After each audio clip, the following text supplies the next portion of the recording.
Good news! Tim Ozman of Infinite Plane Society has essentially got Flat Earth onto the public record. So he's gone to his council meeting and brought up the subject of the obvious NASA fakery and fake live streams on Facebook to the council and explained that there's a massive malfeasance issue that needs to be looked into based on the mounting evidence that we have bubbles in space. So I'm going to play the clip out that he published this morning. I've shared this far and wide. I'll also put a link below this video so that you too can share his clip as far and wide as possible to hopefully get the message out, because he's doing some fantastic work, and this is what I see as progress, getting Flat Earth onto the public record. He didn't even say the words Flat Earth, so well done to Tim Ozman.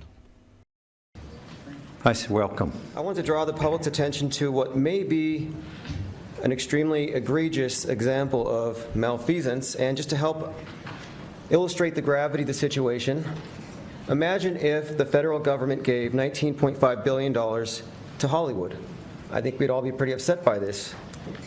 Well, there is a growing body of evidence that the International Space Station is not in outer space, but it's being filmed in a desalinated pool down here on Earth, and it's being falsely misrepresented. And this started with this phenomenon known as bubbles in space. If you search for it, you'll see many of these so-called spacewalks, which have been falsely misrepresented as live, as has been exposed many times on Facebook when they do their live ISS feeds. Bubbles out in space. Well, there's not supposed to be water up there. And it is known that the astronauts do train in these big underwater tanks.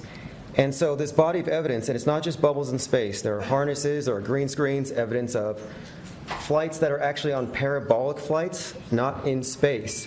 And if this is true, it's a big deal, because that's a lot of money that could be used for our own infrastructure or schools, whatever. So I'm drawing the attention to it because I think it's something that deserves to be looked at, because if it's true, these bubbles in space might represent the smoking gun in probably the biggest hoax since global warming. Thank you for your time. Thank you. Thanks for coming down. Mr. Couchman, followed by Eric Schultz, followed by Mike Alvarez.